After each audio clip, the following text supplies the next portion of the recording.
Hey guys, welcome back to my channel. It's your girl, the Brooke Ashley, and today we are here to discuss The Real Housewives of Potomac, Season 7, Episode 1. And when I tell you that I have been counting down the days because this season is about to give what the girls said it was supposed to have gave in the words of the iconic Rolling Ray. Everybody clocked in for work and understood the assignment. I want to let you guys know something right now, that I refuse to have my blood pressure raised from this franchise. I am tuning out all the craziness, all the nonsense. So let's all agree that we're going to have fun in these comments. We're not going to debate. We are not going to argue, and we are not going to lose our minds over the foolishness that will be coming up ahead. I'm saying this now, but I already know there might come a time where I'm screaming and yelling, especially when that episode airs of Mia throwing that drink in Wendy's face when they go on that cast trip to Miami. But again, I digress. But y'all, a jam-packed premiere. Like I said, everybody clocked in for work. I was here for it. We saw Miss Cherise come back.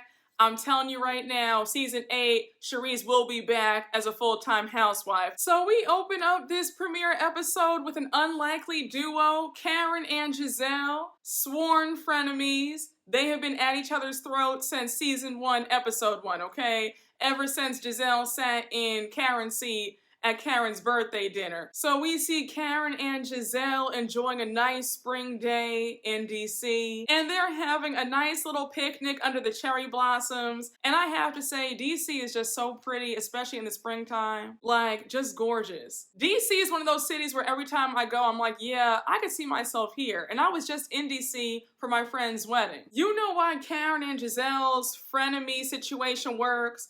Because at the core, they do have a basic respect for each other. Versus on other franchises where it's a frenemy situation, they usually can't stand each other and they hate each other at their core. But Karen and Gizelle, and they're on again, off again, it works for them. So anyhow, they're sitting down, Karen's laying all the food out, and we learn that Robin and Ashley are going to be joining them shortly. So when I tell you, they didn't waste any time. Karen brings up Ashley's divorce and she's like, did you know about it? And Gizelle says, yeah, Ashley told me. So Karen says that she has so many questions to ask Ashley because she's confused as to how she and Michael got there. Gizelle had me screaming because she was like, now Karen, stop it. This is Michael Darby we're talking about, so it was only a matter of time that this happened. It was definitely a when they get divorced, not if they get divorced. So Gizelle goes on to say that Ashley told her a month ago, and while she wasn't surprised, she's still sad for Ashley because divorce is sad, and they do have 2 young kids. Regarding this divorce, I'm just going to sit here and play my tiny violin because Ashley played the long game, okay? She is no dummy. So, I mean, I don't have that much sympathy. I really have some words of encouragement saying, you go girl, you did it. And I'm sure Sheila is saying the same thing. But we'll talk about Ashley and Miss Sheila later on. So now we see Robin arrive. Gizelle's asking Robin if she's talked to Ashley. Robin says no. And then last but not least, Ashley arrives. And I said, look at Ashley trying to step it up with the fashions. And a quick side note, if you have TikTok, then you see that Ashley is trying to be a TikTok star, but you'll see her all glammed up, hair done, makeup done. So I said, yeah, you know, she really is trying to step it up because those first 6 seasons, that's all I'm gonna say. So Ashley sits down, she's making small talk, she's asking Karen how Ray is doing. Karen says, oh, you know, Ray's doing well, but being that I'm 17 years younger, he's trying to keep up with me. So Gizelle said, now Karen, I could have sworn you said that you were only 14 years younger. Karen was like, girl, do not confuse me with Mia. I have always said that I was 17 years younger than Ray. And Karen isn't lying, everything checks out because that first season, she did say that she was 17 years younger and how she had Raven when she was 37 and Ray was 54. So yeah, everything checks out math-wise, okay? So I said, yeah, Gizelle, don't try to play her. She's not lying. So since Mia's name has been brought up in conversation, Gizelle says, I'm just so confused by Mia on so many levels. So now Robin says, what's going on with Mia on social media? Talking about some health scare? It's all very vague. So Ashley says, no, it wasn't vague. She was saying that she had cancer. So Robin mentions that she reached out to Mia the minute she saw that post, and then she reads her newest Instagram post, and it says, so far, no cancer, still undergoing tests, but doctors have to remove 2 lumps that were found. So Robin finishes reading the post, and she makes it clear that she's confused and it feels very attention-seeking to her. Now, let me just say this, because when this news first surfaced about Mia and she thought she had cancer, I immediately thought that it was fake. I automatically got the impression that Mia is doing whatever she can to stay on this show. Because if you've been following me for quite some time, you remember in last year's recaps, I had told y'all some tea from one of my trusted sources at NBC Universal that Mia was going to be a one and done, okay? They had told me, like, Brooke, I know this for a fact. Andy doesn't want her. She's done. She will not be coming back for season 7. And then when this all hit the blogs about she might have cancer, she had a health scare, I said, okay, she's gonna be back for season 7. And now, if you don't know, she posted on Instagram a few days ago that she and Gordon are broke because Gordon's brothers wiped their accounts clean. So I said, all right, Mia's putting in overtime to make sure that she has the bag secured for season 8 too. So Gizelle interjects and says, who plays with cancer? And all this being done on social media is just weird. Now, one thing about Karen will always try to play peacemaker and straddle the fence and not pick a side, because here she goes talking about, well, let's just hear her out. So now Ashley jumps in and says, look, when it comes to Mia, all I'm saying is that her credibility is kind of shot because we know how she is. And Gizelle says, yeah, she lied on me last year. And they play the clip of when they were in Williamsburg last year, and she had lied on Gizelle, saying that Gizelle called Wendy a bitch, when Gizelle didn't even say that. But we have so many examples to choose from when it comes to Mia's lies.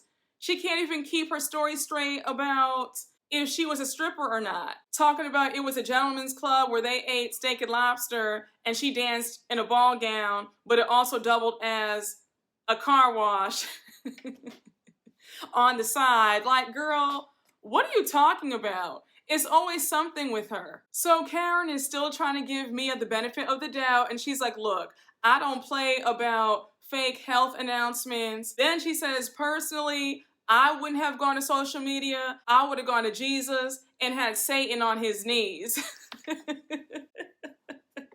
I said, I know that's right, Karen. So they change gears in the conversation, and Gizelle lets Ashley know that they're all concerned about her. So Ashley confirms the news that it's true. Her and Michael are getting a divorce.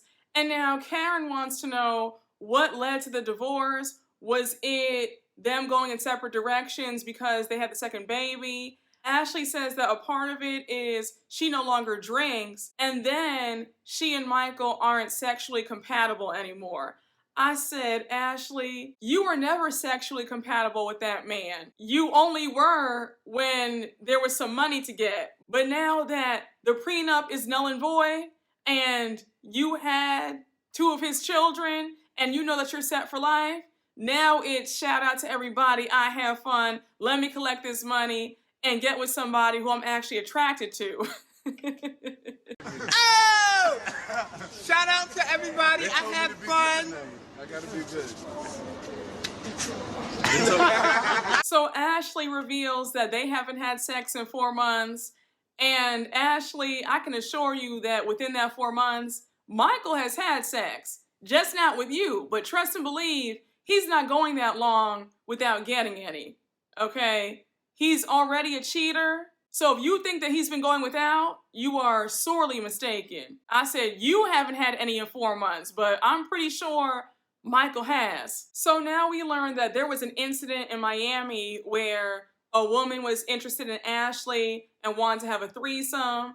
Michael wanted it. Ashley said, no, I don't want to do that. So Robin says, I thought that threesome stuff was old news. And Ashley says, yeah, I'm past that. I don't want that, but he still does. And I said, now, Ashley, here's where you messed up. Ashley, I know you've heard that saying, how you start is how you finish. Don't introduce anything that you're not willing to still keep doing later on. You probably told this man in the beginning when you guys were dating, when you guys were engaged, like, oh yeah, babe, we can have threesomes, open it up, do all this stuff. That's great, that's what I want.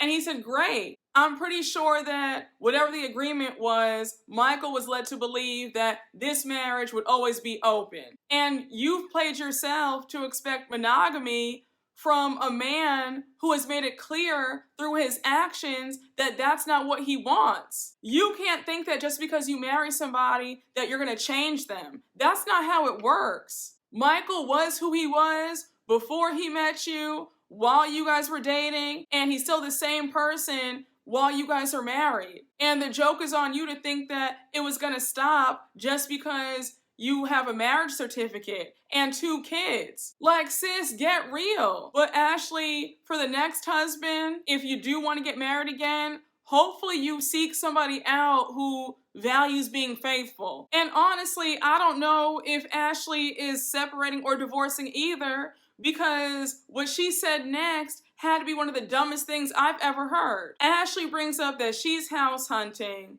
and her budget is a bit small because she doesn't have the money that Michael does. I said, girl, you will have it once you get half of his money. Bling, bling, bling. Bitches is mad. So anyhow, Michael is also looking for a house. They're thinking about buying a house together. So Gizelle, Karen, and Robin are like, girl, what? Giselle's like, wait, you're gonna buy a house together, but you're divorcing? How does that work? So Ashley says that the house would be bought through their joint LLC. So they're all like, come again? I said, since when did they get a joint LLC? Karen was so over the BS. She was like, this ain't no damn divorce. And then Robin says, I don't think you want a divorce, Ashley. And Gizelle says the same thing. So you have Ashley making excuses. They're all staring at her like, baby, this makes no sense. Because divorced people or soon to be divorced people are not house hunting together. Now I said, Robin, you're one to talk. You and Juan have had a very strange relationship over the years. You guys got divorced, and then you were living together, and then you got re-engaged, and now you guys are stalling to get married. So I said, I wouldn't have too much to say, sis, because your situation isn't that normal either. So now Karen tries to prep Ashley and she says, look, Ashley, I want you to be prepared because divorce is not pretty. People get real ugly, especially men. And then Karen says that Ashley needs to throw the skeleton at Michael because they do not play fair. So Ashley says that she's hopeful that Michael will be fair in this divorce, but there is the possibility that he could switch up. I said, girl, please wake up. I'm serious. Remember that in season 2, I think, you and Michael had separated briefly and he had you living down the street, okay? He kicked you out. So don't get it twisted, okay? He has a lot to lose. If his net worth is between 20 to 30 million, like it's saying on Google, he might really try to stiff you out of some coin. So you need to be prepared and listen to what Karen and Gizelle have to say. Not too much on Robin because Robin's situation isn't a whole lot better. So now Karen changes the subject and she invites all of them to her spring into spring party. Now, they were getting on Karen about her invitation. Gizelle was like, Karen, this is not how you do an invitation. Because we all know that Karen is over the top. She had singing telegrams. Then last season she had an invitation with butterflies. So they're waiting for this grand invitation. And she was like, girl, this is it. But But her party is all about springing into forgiveness, springing into a new season, a new year, and she just wants them all to have some fun. This was definitely a great first scene. I was happy that we just dove right into the divorce talk. I'm glad that we didn't have to wait 3 episodes in to find out about the divorce. They just hopped right on into it. I was like, thank God. We really don't have a minute to waste. I don't want any filler episodes this season, okay? I want every single episode to be a 10. So now we jump to the next scene with Candace and Chris. And before we get into this scene, if you are a Candace hater, I might not be the reviewer for you, okay? Just want to give you the heads up now in case you're new here. I do like Candace, and I was on Candace's side when season 5 went down, all right? I just want to let you know that right now, okay? If you're new here and you didn't know, just letting you know, so it's no surprises, okay? So anyhow, we see Chris and Candace at the doctor's office, and Candace is freezing her eggs. The producer asks her why now, and she says it's now or never. And then Candace says that her schedule has been all over the place. She is preparing for the re-release of her album Deep Space. And on top of that, she just came back from tour. She opened for SWV and Faith Evans. And because she's all over the place, because she's a big star now, she's like, I need some security that I have some eggs in the freezer. So again, it's now or never. Now, you want to talk about somebody who has utilized this platform very well? Candace. Say what you want about her. You cannot deny that she is taking every opportunity that has come from being on this show. I personally feel like it should be a crime to be on one of the top reality TV shows on the top network and fumble the bag. That's why seeing people like Sheree Whitfield is just so sad. It's like, what's going on? You have the biggest opportunity, the biggest blessing, and you've done nothing with it. But let me not go off on a tangent because we'll be here all day. So they're going over everything with the doctor, and their doctor lets them know that she needs them to be there and be consistent. Like, they cannot miss any sessions because it could mess things up. So Candace turns to Chris and she's like, you hear that? Like, because of your work schedule, I don't know how consistent you can be. So I was kind of cringing because they were going back and forth in front of the doctor, and I was like, guys, this is not the time and the place for this. Just smile, nod your head, and then talk about this later on. So we learned that Chris is working till 1 a.m. because he's the new general manager of The View at Hotel Washington. And Candace admits that she's not happy with Chris's schedule. The restaurant business is no joke, so I don't know what Candace expects. It's gonna be like that for a minute. So now they leave the doctor's office, they're in the car, and of course they start discussing Chris's inconsistent schedule. So Candace says that she needs Chris to be on board with this whole thing because he does not have work-life balance at all. So Candace is going on and on about how his schedule never looks the same, how he's just inconsistent and he needs to get on board. And you can see that Chris is getting annoyed. And one thing about Chris and Candace, it seems like their arguments go from 0 to 60 like that. It can never be a happy medium with them. I'm like, can you guys ever have a normal conversation? Why does everything always turn into a fight? So Chris gets angry and he's like, will you stop saying that? If they book me for a party of 500 people, I have to be there. And the same thing goes for your job. You're an entertainer, like it's the same thing. And then he goes on to say that nothing in life is consistent. So of course, since Chris is heated, he starts cursing. Candace gets angry that he's cursing, and now they start arguing. I was like, really? This couldn't have been a conversation? This had to turn into an argument. And I really do root for Chris and Candace. The love is there, but I mean, they both need to learn how to talk to each other. My goodness. I would like for production to showcase the happier moments in their marriage, not all the arguing all the time. Because I don't think we've ever really seen a scene where they weren't going at it about something. But I do hope that they're able to find a middle ground, some compromise about Chris's hours. Well, honestly, Candace, you both have very demanding careers, especially with you being a celebrity. So I understand where Chris is coming from, like, but you're one to talk because your job is just as demanding, if not more. Honestly and truthfully, they both might have to scale back if they plan on bringing a child in this world. Just my opinion. So now we jump to the next scene with Robin, and she is meeting up with Cherise to have some lunch. Robin says that she's known Cherise the longest. Cherise is the one who introduced her to Gizelle. And then she throws some shade to Karen by saying that Cherise is the real grande dame of Potomac. And Robin is absolutely correct because let's be clear, Cherise handpicked the Potomac cast and she was the one who pitched the idea to Bravo. Now, the show was supposed to be about Jack and Jill moms, but when Jack and Jill got wind of it, they were like, absolutely not. We will sue the network if you discuss anything about our organization. And I know how it is because I was in Jack and Jill too, okay? Yeah, I graduated out in my white. But that's another story, another video for another day.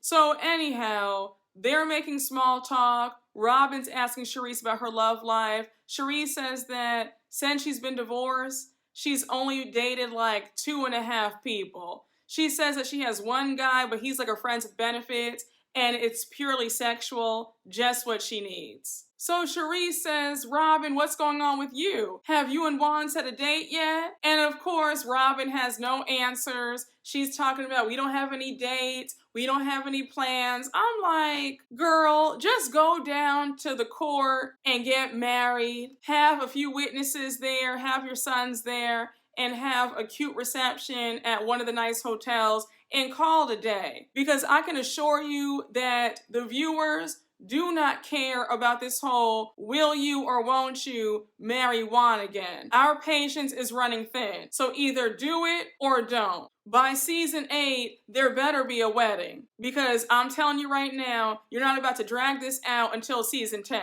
And honestly, Robin, Bravo needs to give you guys an ultimatum and say, look, if you guys don't get married by the end of season 8, then it's time to go.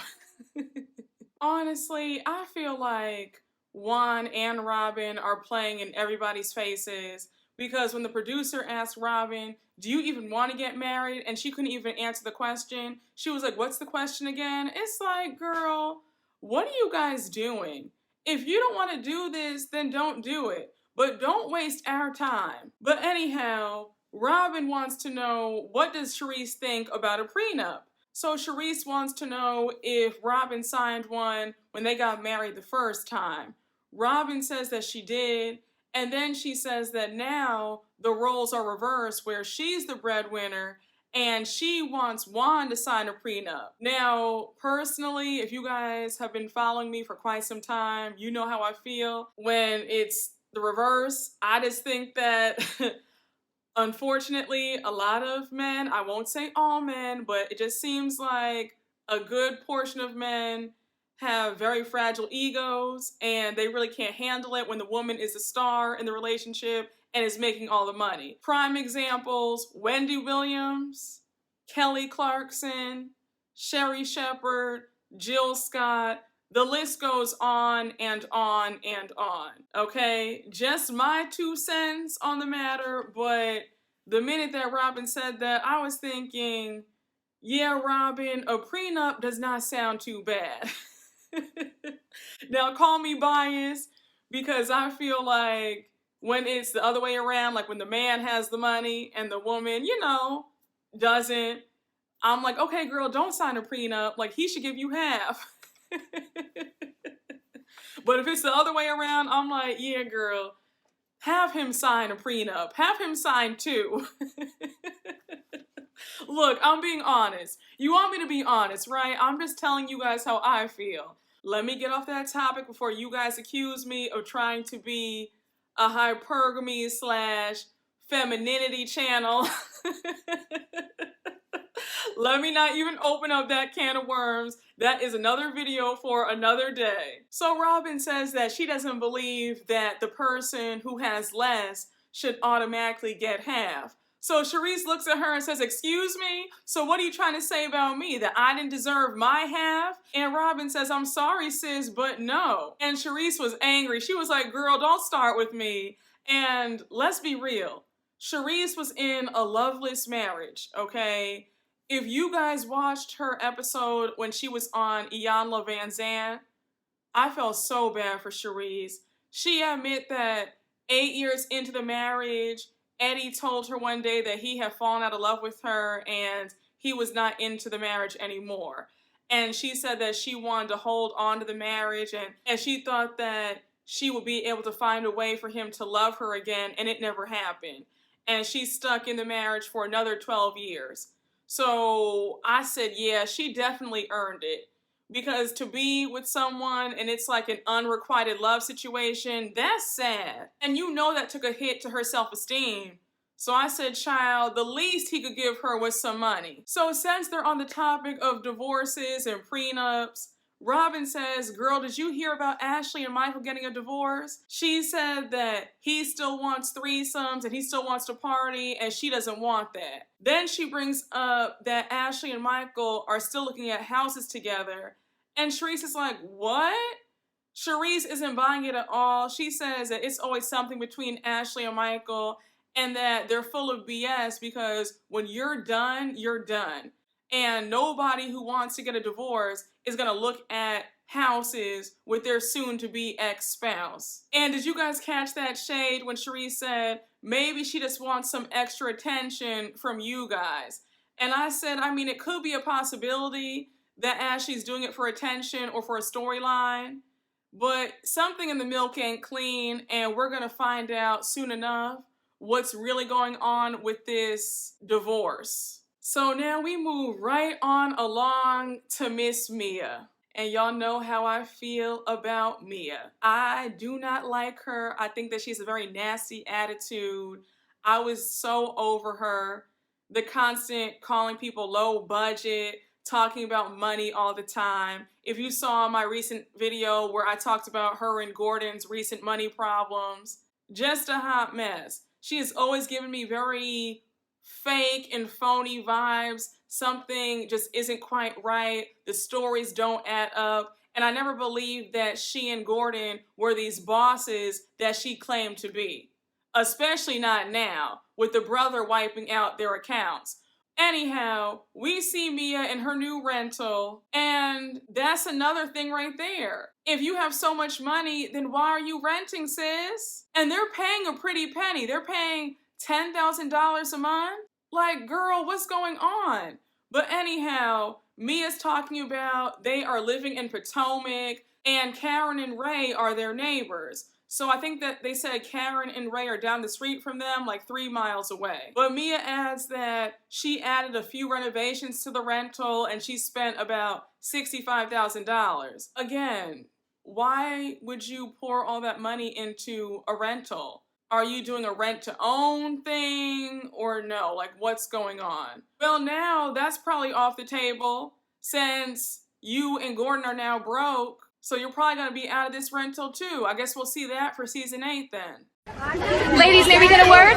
Hide the money, y'all. There's poor people around. With your broke ass. Now, all jokes aside, the rental is gorgeous. So we see that Mia and Gordon are having their family over. Her mom is coming. Her siblings are coming. Nieces, nephews, cousins are all going to be there. And she's excited. Now, let me just say that my mouth was watering during this scene because they had a full spread. Shrimp, chicken, steak, they had burgers. I mean, a full-on spread. So we see Mia's mom arrive, and Mia says that her and her mom are still on a wild roller coaster ride when it comes to their relationship.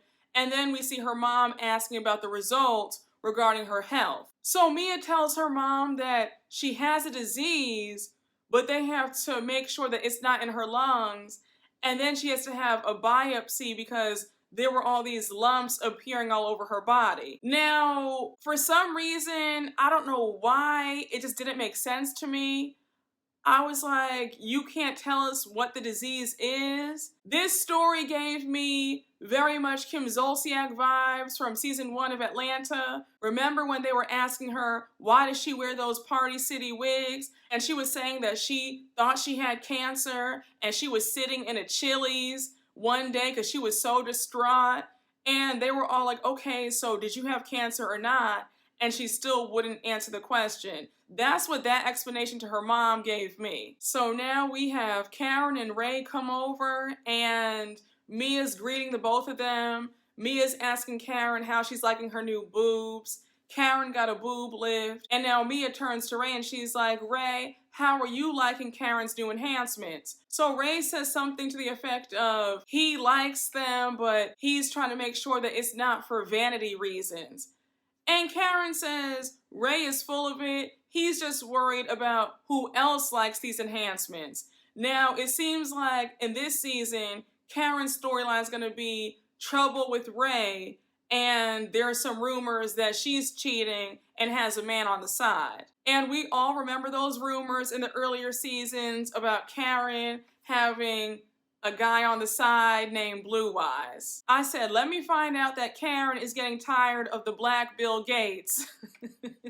So Karen is greeting Mia's family, and then she's asking, I think it was Mia's sister or her cousin, but she's like, what's one quirky thing about Mia that the rest of us don't know? So Mia's sister or cousin reveals that Mia knows how to make really good monkey sounds. So they're all like, Mia, just do it. Child, Mia sounded just like a monkey. I was like, oh my gosh. I was like, girl, you could do some actual voice acting or something, because I thought there was an actual monkey. And she did all the facial expressions and everything. Now, me personally, you couldn't pay me $1 million to do that, especially on national TV. That's a no for me. So we see Mia and Karen walk off to the side to talk. So Karen says, how are you doing, Mia? Because I was worried about you. Do you need anything? Are you good? Like, let me know. So Mia says that she's great and she appreciates Karen's support and her checking up on her. So Karen says, Mia, I have to admit that your Instagram post really scared me. I was jumping to conclusions. And Mia says that she was prompted to share on Instagram because she was talking to her friend Jacqueline, and her friend said, well, Instagram is a highlight reel, so be honest with your fans and tell them what's really going on. Now, in my opinion, everybody does not need to know everything. And when it comes to your health or finances or personal life, you have the right to not disclose certain things. So if I had gotten some information like that, I would not be sharing it with the world. I don't know why Mia shared that. I definitely looked at it as a cry for attention and a way to secure a spot on the show, because Bravo allegedly, well, what my source told me, did not want her to come back for season 7. But again, I digress. So Karen shares that she would have done it differently because, especially in this group, people tend to judge. So Mia says, who cares what other people think? Let them think what they want to.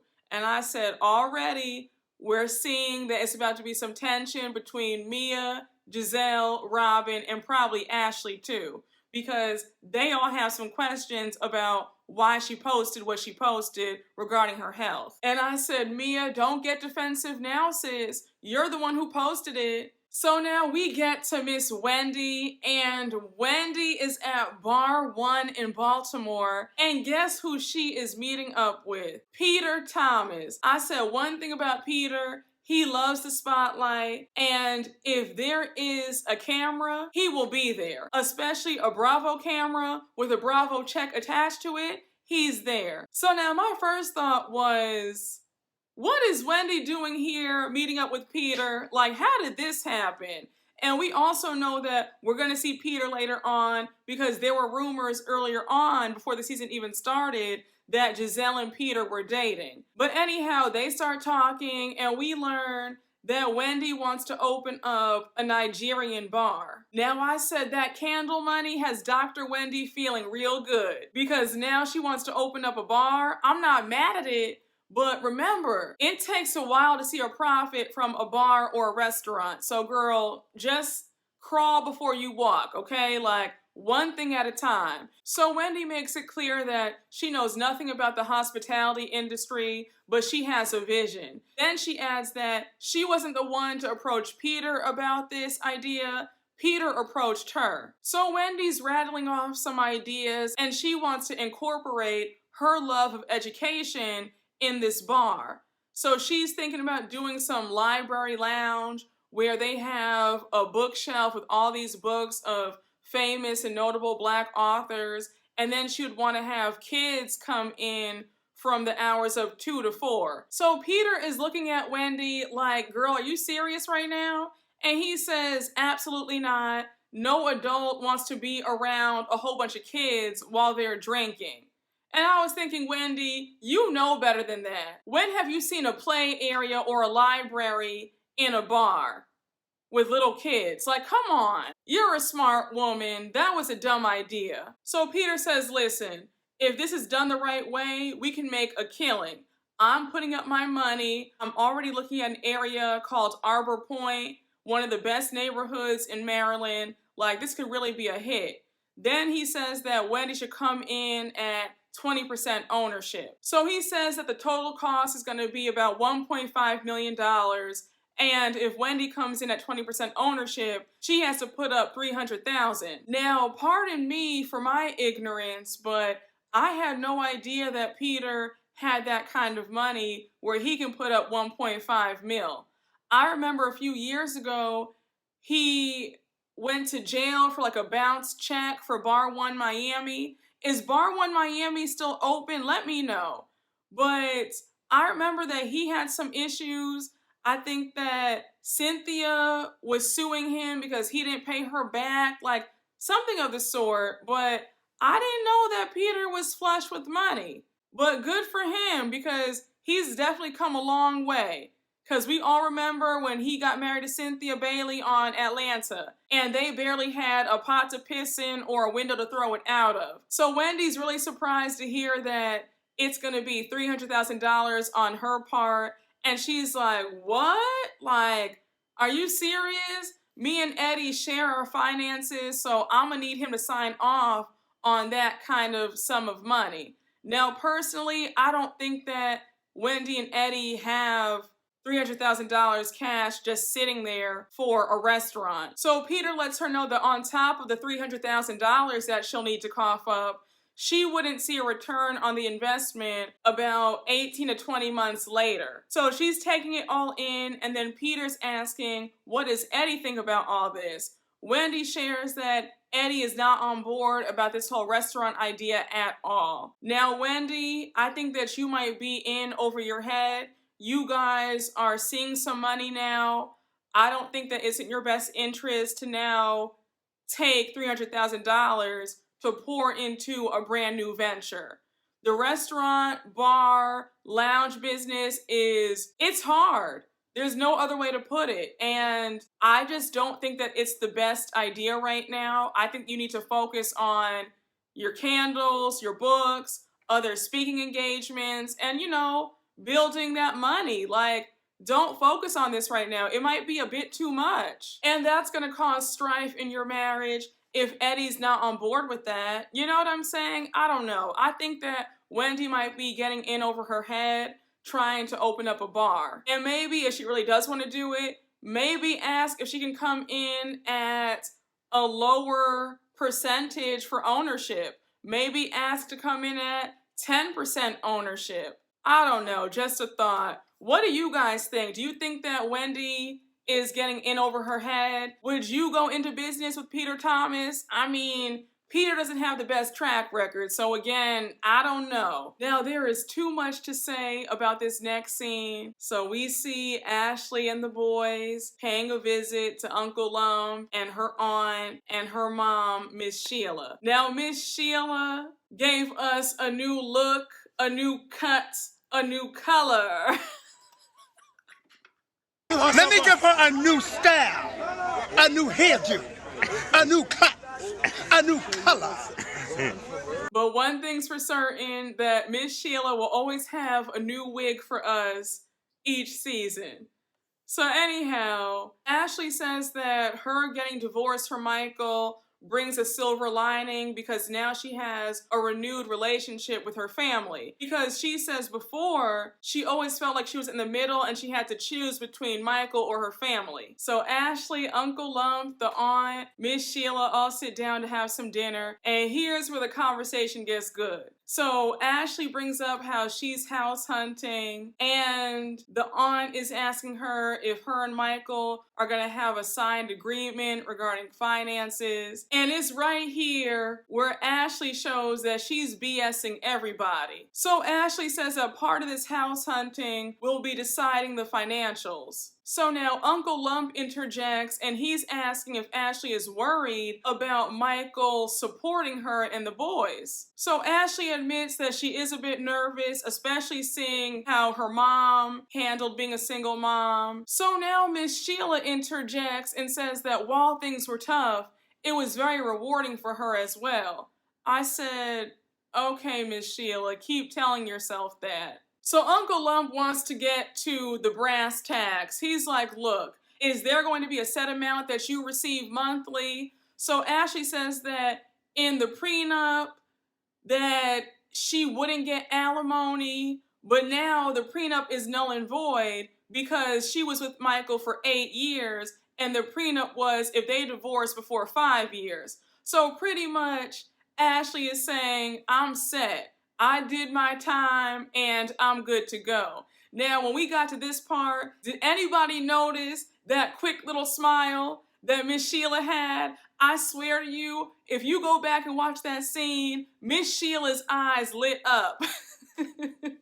She was looking like, my girl did it. She took us to the promised land. I am so proud of her. She stuck it out and we got the jackpot. So now we have the producers asking Ashley, how much money does Michael have?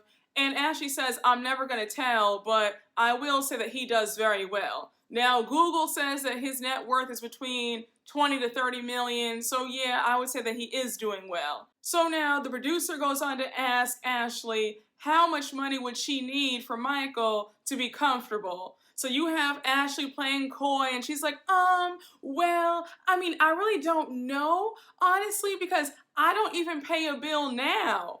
Now I'm thinking, okay, you might not pay a bill, and that's great, but you still have a sense of how much money you need. You know you need at the very least, 15, 20,000 a month. Yes, Ashley, am I right or am I right? You can play dumb with everybody else, but you don't fool me in the least, sis. I'm just letting you know I see you. So here's where the conversation gets heated. Ashley brings up the LLC and how they would be buying this house through the LLC. So pretty much they're buying this house together. So Uncle Lump is like, wait, what? You're buying the house through a joint LLC? What kind of life are you living? And I was Uncle Lump because it makes no sense and Ashley sounds so dumb. Like, girl, if you don't get a condo and called a day, you sound really crazy. Why are you going to sit up here and buy a house with this man who's about to be your ex-husband? And we know how Michael is. Michael would kick you out of that house so fast. So it's like, girl, who are you trying to fool? And then when Uncle Lump asked if she hired a lawyer yet, and she was like, oh, not yet. And he was like, this is why you need to hire a lawyer, because this man might be pulling strings on your future and you can't afford for that to happen. And he is absolutely correct. Ashley, you need to grow up, stop being immature, and handle business. Because I will bet money that Michael will try to pull a fast one and leave you with little to nothing. You can just tell that Uncle Lump is so annoyed because it's been 8 years of absolute nonsense with Ashley and Michael. And Ashley, stop being cheap, stop acting broke. You make a very nice salary on Potomac, okay? You're seeing at least $400,000 to $500,000 per season. I wouldn't even play around with buying a house with Michael. Get your own thing, with your name on the deed and called a day. So now we move on to Gizelle, and we see Gizelle at her $900,000 teardown, in the words of Candace, and it is actually coming together. The entryway is finally finished. I said, thank you, Jesus, won't he do it?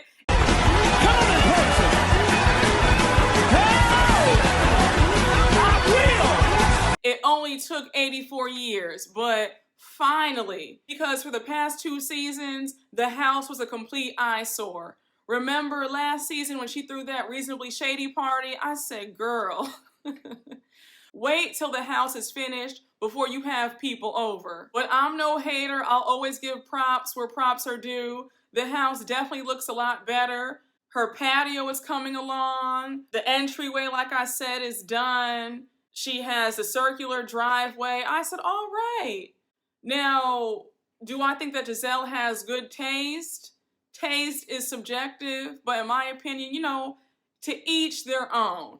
But I'm happy that Gizelle's house is done. And for all of you Gizelle fans who swear that I just can't stand Gizelle and that I'm just, you know, so mean to Gizelle, I did say something nice. So we see Gizelle talking to her twins, and they are growing up. Like, they are already 16. I was like, where is the time going? Because when Gizelle first started on this show, they were like 11 and Grace was 12. I'm like, wow.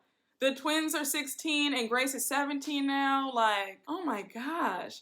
But beautiful young ladies, so sweet. And it was so funny because Gizelle was asking them for their advice on what she should wear to Karen's spring party. Now, when I tell you I could not stop laughing because she held up one of the outfits and they were like, it's giving church. I said, they don't hold back. And I love when they were like, Mom, we went through this already. Like, you have to step it up with your fashions. And I said, even her daughters know that Gizelle isn't the best when it comes to fashions. But I'm glad that Gizelle is seeking out her daughter's advice and they're helping her. Because the jumpsuit that they approved was pretty cute. I said, okay, it's springtime. It's cute. I don't hate it. I like the color. So I said, okay, Gizelle, a step in the right direction. Like I've said in past recaps, Gizelle is always enjoyable to watch when she's with her daughters. They definitely bring out a vulnerable side, a softer side to her, a sweeter side. And it is nice to see because usually she's a complete ice queen. So now we move on to Karen's big spring fling, whatever you want to call it, party. And it had to be the rainiest and coldest day. And it was so funny because when she got to the bar, they had the windows open, but then she was like, you know what, close those windows, please. And I couldn't stop laughing because they were having the hardest time closing the windows. I felt so bad for them. I was like, oh my gosh, a mess. So we see everybody showing up. Gizelle arrives first. Jacqueline, who's Mia's friend and also the new friend of the show, she arrives. Karen says that she likes Jacqueline a lot. So we're going to see how this plays out. Jacqueline gives me somebody who's ready to get in the mix. I think she's going to be a very interesting addition, okay? Especially if she's friends with Mia. So while Karen's friends are arriving, we have Karen and Gizelle talking, and they're discussing their daughters. So Karen says that her daughter Raven is doing really well. She's living in New York, having a great time. And then she's asking Gizelle how her girls are doing, and she brings up how Gizelle is about to be an empty nester. So Gizelle says that she's emotional when she thinks about it, but the minute the girls leave the house, she's going to make sure to find a man and be up under him 24/7. Now, did y'all catch Karen's facial expressions when Gizelle said that? Because we all know that Gizelle has not had the best of luck when it comes to romance and dating. So they start talking about Ashley and this divorce, and Gizelle says, this makes no sense. When you are about to get divorced, you call a divorce lawyer and that's it. What's all this talk about them buying a house? Divorced people don't do that. So Karen says that she doesn't think that Ashley wants a divorce at all. She believes that Ashley is a smart girl and this is a plan to get a house. Now, I think that Ashley is very calculated as well, and I could definitely see this being some sick plan for her to get some huge home out of Michael. I don't know what to believe anymore. Ashley could very well be doing this for a storyline, since she didn't really have a storyline last season. So speak of the devil, Ashley arrives, and when I tell you that Ashley is really trying to step it up with the looks, the hair was laid, the face was beat, she had on this dress, it had some cutouts, the cleavage was showing, and while the dress was cute, it definitely wasn't springtime. So Gizelle's asking Ashley how she's doing. Ashley says that she found a home that she liked in Arlington, and she made an offer. So they're like, you made the offer through the LLC with you and Michael? And Ashley says that's correct. Karen is so over it. She's like, girl, this is not any divorce. Like, y'all are sitting up here playing around. So now Ashley says, I never said divorce, I said separating. Now, baby, let's rewind the tapes back, because you sure did say divorce when you spoke to them at that picnic in the first scene of this episode. Don't sit up here and play with us, Ashley. You said divorce. And I'm letting you know right now that this storyline is about to wear me thin, because she's playing around. So Gizelle says, nobody does this, Ashley. Nobody getting divorced is gonna go and buy a house with their soon-to-be ex-spouse. Then Gizelle says, look at Robin and Juan. Robin is the only name on that house. And I was like, ooh, not you sitting up here spreading your friend's business. I'm sure Robin and Juan did not want that info out. And even Karen and Ashley were like, wait, what? And then Gizelle said, well, that's what it is right now, but I'm just saying, like, you know, it will change later on. And I said, girl, you're talking way too much. But I'm not mad at it though, because Robin's money with the hats and her Bravo checks, child, she paid for that house. So her name should be the only name on there. So Gizelle's really upset, and she says that Ashley's lying to her because this makes no sense. So now Ashley's hurt, and she says that actually she's been very transparent with Gizelle because she feels the closest to Gizelle, and she's being honest about everything. Ashley reveals that she has second thoughts about this whole thing, like, am I doing the right thing? And then she says that earlier that day, she had a coochie craving for Michael. So they're all like, a coochie craving? Are you serious? So now they're like, did you sleep with him? Because if you slept with him, then that sets this whole thing back. So Ashley says, no, I didn't sleep with him. All I'm saying is that I wanted to, but I didn't. I was yelling so hard when Karen said, girl, get a dildo. And then when Karen said, get a bag of chips and snack on that. So Karen says, look, Ashley, you do have your own money now. And I'm not mad at you for trying to secure what you need for you and the boys, but make sure that your name is on that deed. So now we see Candace and Chris arrive. They're in good spirits. Candace is talking to Gizelle, and she's telling her how she's doing IVF. She has her album release, and you know, things are busy. So of course, in true Gizelle fashion, she brings up all the mess between Ashley and Michael and this divorce and them buying a home together. And Candace says, yeah, this alleged divorce. So now we see a clip of Robin telling Candace the news a few days prior about Ashley and Michael divorcing. So Candace says, all in all, she will throw Ashley a party because she has been waiting for Ashley to leave that man. We all know that Candace and Michael hate each other. Like, hate. Every time they're around each other, it is always a mess. And Michael's hateful self, I'm not surprised that he would have an issue with Candace. But like I said, y'all, it's the premiere episode, so I'm going to refrain from discussing racism and colorism in this recap, okay? I'm gonna do you all a favor this one time. I'm gonna be so honest with you guys. I don't know if I'm ready to see Candace and Ashley be friends. Like, it's gonna feel so weird. And then we have Wendy and Eddie arrive. Now, Wendy, I need to get on you quickly because, girl, don't you ever do this again, okay? Please. From me to you. Wendy says hello to everybody. She sees Gizelle at the bar, and she's like, let me say hi to Gizelle. She goes over to Gizelle, and she's like, hey, Gizelle, how are you?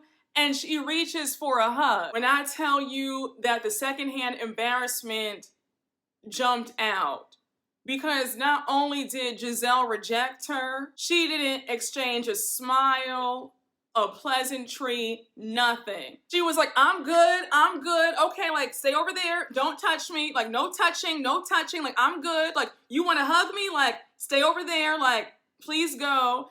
And it was just so rude, so nasty, and I was so angry at Wendy for even trying to extend an olive branch like that. And also, Wendy, let's use our brain for just a minute. You went in on Gizelle, talked about how she can't keep a man, her man left her, cheating on her. I mean, you really went in. And I get it, because people were coming for your enhancements, saying things like, well, I wonder if she got surgery because of these cheating rumors about Eddie. So I understand that. You had every right to go off. But when you go in on somebody like that, you cannot expect them to forgive you, want to talk to you ever again. You have to make peace with the fact that you and Gizelle will probably never be friends or even cordial again. But I know you had to be embarrassed, because I was embarrassed for you. I was angry, like, girl, don't ever do that again. I would have given her a wave if I felt so compelled to say hi, and that would have been that. And trying to extend an olive branch when you had months to reach out to her, not the best idea. If you wanted to make peace, you should have called her up prior to this party. So Mia and Gordon arrive, and when I tell you that Gizelle could not wait to start shading. So she's like, oh, so this is what cancer, no cancer looks like? So Mia says, this looks like I just arrived. And I was like, you can already tell that this conversation is about to go left. So Gizelle's asking Karen if Karen told Mia that they had some questions and concerns about her Instagram post. And Karen says, yes, I did tell Mia when I saw her the other day that you guys did have a few questions about her post regarding her health. So Mia says that she's been very transparent and she's been very honest. Two things that don't go together, Mia and honesty. That's a joke. So Gizelle says, look, I need to be honest with you because I noticed that you had edited your Instagram post. It just seems very attention-seeking, like, look at me, look at me. So now Gizelle tries to throw Karen under the bus, and she's like, and Karen agreed too. And Karen says, no, I didn't say that, Gizelle. Like, don't throw me in this. Like, I am not involved. That's between you, Robin, and Mia. And one thing about it, Karen is always going to stay neutral. Now, mind you, while Mia and Gizelle are going back and forth, Robin has finally arrived. So she's watching all this go down, and Mia says, well, to answer your question, I don't need attention. I'm doing this to bring a purpose to my platform. So Gizelle is confused, and she's like, well, what was the purpose? And Mia says that she got a call saying that she had cancer and she was hurting. So Gizelle says, so they said that you had cancer? And she says that the test results came back and said that she had lymphoma. And then she says that her and Gordon and her kids were crying. And then she says, so for you to accuse me of doing this for attention, F you, because it's about my health. So, child, we end the episode with a to be continued flashed on the screen, and everybody is in confusion. But guys, that was the episode. Potomac is back. We are in for an amazing season. I'm excited. It's going to be so many twists and turns.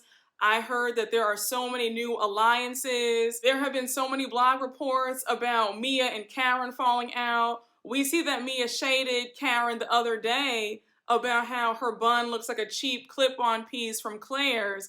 So yeah, it's going to be a very interesting season, and I cannot wait. But y'all, when I say that everybody clocked in for work and I was pleasantly surprised, I was happy that they got right into the mess, and yeah, we're going to be very well fed for the next 5 or 6 months. But y'all, I hope you all enjoyed my recap. Thank you all so much for watching. And you guys already know what to do. Please make sure to like, comment, and subscribe, and I will see you all later. Bye.